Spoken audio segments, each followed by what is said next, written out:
Al debatir el dictamen de la Comisión Bicameral de Evaluación y Seguimiento de la Fuerza Armada Permanente en Tareas de Seguridad Pública respecto al informe del titular del Poder Ejecutivo Federal, la narcosenadora sin partido, sobrina del asesino de su padre y divorciada de Alito, Claudia Ruiz Massieu, afirmó con demagogia y cinismo que la Guardia Nacional ha sido supuestamente la columna vertebral del proyecto del Ejecutivo Federal para dejar la seguridad pública bajo el control de las Fuerzas Armadas, lo que dice que violenta la Constitución.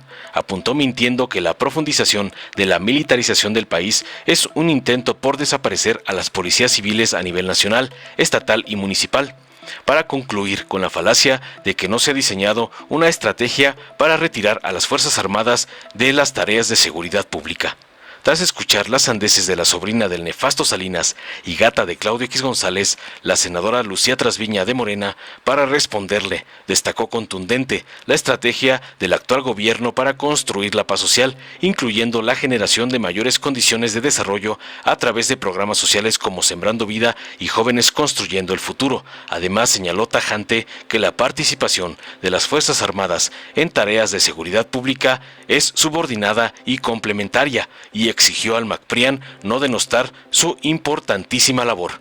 Los resultados están presentes en la disminución de la inseguridad con la participación de las Fuerzas Armadas en ese ámbito, concluyó para cerrarle la boca a la ex Senapac de Alito. Veamos enseguida cómo la pusilánime sobrina del asesino Salinas es aplastada por Lucía Trasviña por usar la mentira de la militarización para atacar a AMLO y a la 4T como le ordenan sus padrotes. Gracias, presidenta. Compañeros y compañeros, otra vez estamos aquí, haciendo un ejercicio de memoria de cómo llegamos a este punto. Hace más de 4 años se construyó un consenso, una unanimidad para aprobar la creación de la Guardia Nacional. Ese consenso se construyó sobre la base precisamente de establecer en el texto constitucional una serie de condiciones para la actuación de la Fuerza Armada Permanente en tareas de seguridad pública. Esas condiciones que son, por cierto, las mismas que la Suprema Corte de Justicia ha establecido que deben prevalecer siguiendo los criterios de la Corte Interamericana de Derechos Humanos. Pero desde entonces lo que hemos vivido es una historia con capítulos recurrentes.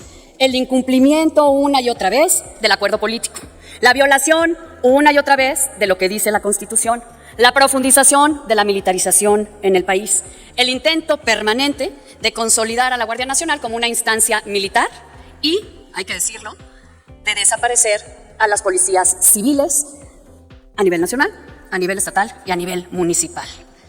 Hace un poco más de un año se extendió el plazo temporal para la participación de la Fuerza Armada Permanente en seguridad pública de 5 a 9 años. Se violentó así, en ese capítulo, otra vez el acuerdo político que habíamos construido todos al inicio de la pasada legislatura.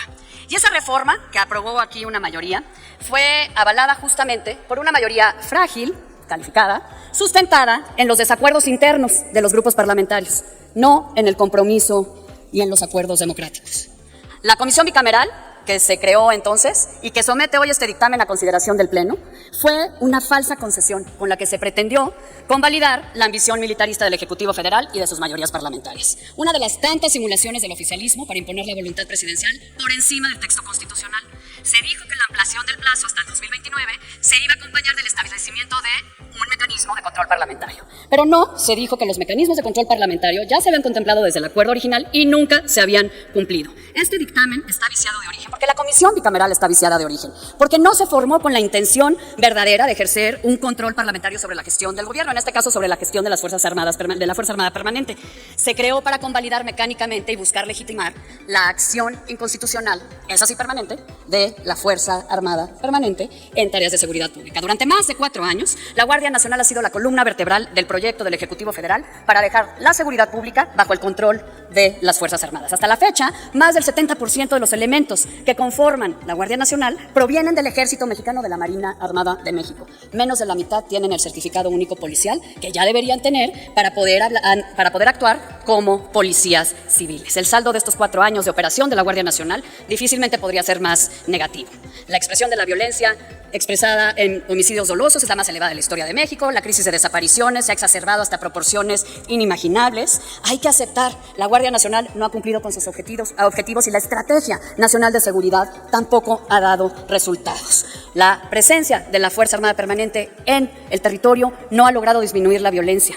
El informe que hoy se presenta en este dictamen no lo debemos avalar, porque no podemos avalar los resultados de la actuación de la Fuerza Armada Permanente en tareas de seguridad pública, ni los resultados de la Estrategia Nacional de Seguridad.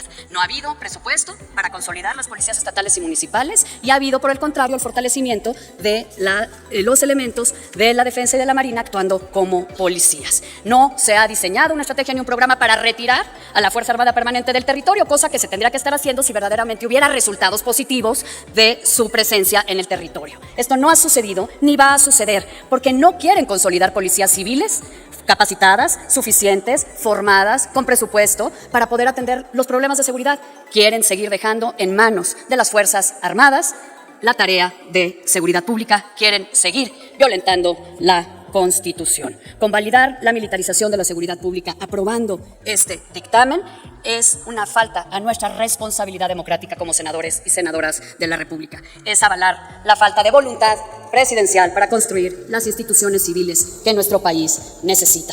No podemos ni debemos eludir nuestras responsabilidades constitucionales, no podemos ni debemos respaldar la simulación con la que otros pretenden eludir sus responsabilidades. No podemos renunciar a defender el carácter civil de la República y a refrendar nuestro compromiso con el Estado democrático. Por eso no podemos respaldar este dictamen. Muchas gracias, Presidenta. Con su permiso, senadora presidenta. Sobre este dictamen que está a consideración de este pleno, sobre construcción de la paz con las Fuerzas Armadas Permanentes, me permito manifestarles a ustedes que la labor de las Fuerzas Armadas en la construcción de la paz social en México es una forma de resistir y de confrontar una nueva realidad social en la que se establece una estrategia de seguridad intersectorial donde se han dado mayores oportunidades laborales para así evitar que nuestra población forme parte de grupos delincuenciales y se le genere mayores condiciones para un pleno desarrollo. Tenemos el programa Sembrando Vida y Jóvenes Construyendo el Futuro. De tal manera, es considerable que actualmente se contemplen el despliegue de 79.399 elementos en las tareas de seguridad pública. Tan solo en el periodo del 19 de noviembre de 2022 al 19 de mayo de 2023 se logró la detención de 5.668 presuntos delincuentes y el decomiso de más de 7.7 millones de pastillas y 1.2 toneladas de fentanilo. En el informe se presentan resultados contundentes en la pacificación del país y en la lucha en contra de la delincuencia. En el informe se destaca que el Ejército y Marina son instituciones fundamentales del Estado mexicano para la construcción de la paz en todo el territorio nacional. También se subraya que la actuación de las Fuerzas Armadas es extraordinaria, ya que está justificada y resulta excepcional, temporal y restringida a lo estrictamente necesario. De igual forma, está regulada y fiscalizada, porque atiende los principios de convencionalidad, constitucionalidad y legalidad. Además, se menciona que la participación de las Fuerzas Armadas en tareas de seguridad pública es subordinada y complementaria, de tal forma que las labores que presta los cuerpos de seguridad solo pueden realizarse en su auxilio o complemento y se encuentran fundadas y motivadas. El documento resalta la consolidación de la estrategia del presidente Andrés Manuel López Obrador, mediante el cual se conforman 32 mesas estatales y 266 regionales de construcción de paz y seguridad, mecanismo donde se articulan esfuerzos de coordinación en los 3 niveles de gobierno y en el que participa la Fuerza Armada Permanente en apoyo a estados y municipios. En cumplimiento al artículo 5º transitorio en materia de Guardia Nacional de la Constitución Política de los Estados Unidos Mexicanos, se entregó el informe semestral de la Fuerza Armada Permanente en tareas de seguridad pública, que abarca del 19 de noviembre de 2022 al 19 de mayo de 2023. Consta de 12 capítulos en los cuales se detallan las funciones de las Fuerzas Armadas, el despliegue, la construcción de paz, los resultados, el apoyo a la población civil y la supervisión a la inspección y a sus elementos. Asimismo, incluye un capítulo de transparencia y rendición de cuentas, la percepción ciudadana sobre la labor que realiza la Fuerza Armada, capacitación en derechos humanos y educación en seguridad pública. El documento destaca la confianza que hay entre la población sobre el desempeño de la Fuerza Armada Permanente, como se indica en la encuesta nacional de victimización y percepción sobre seguridad pública 2022, elaborado por el INEGI, que ubica a la Marina en primer lugar de confianza con un 89%, seguida del Ejército Mexicano con un 87.1%. En tal sentido, compañeras y compañeros, los invito a que den su voto en favor de este dictamen y específicamente, compañeros, sugerirles que se vayan a los datos de INEGI, porque aquí en esta tribuna no se va a venir a denostar la participación de las Fuerzas Armadas de nuestro país como instituciones de seguridad pública, y que los resultados están presentes y que el pueblo valora tras resultados. México está consiguiendo y transitando hacia la paz y la seguridad de todas y todos y de cada uno de nosotros los mexicanos. Gracias. Dale en me gusta, suscríbete, activa la campanita y compártelo para que más gente lo vea.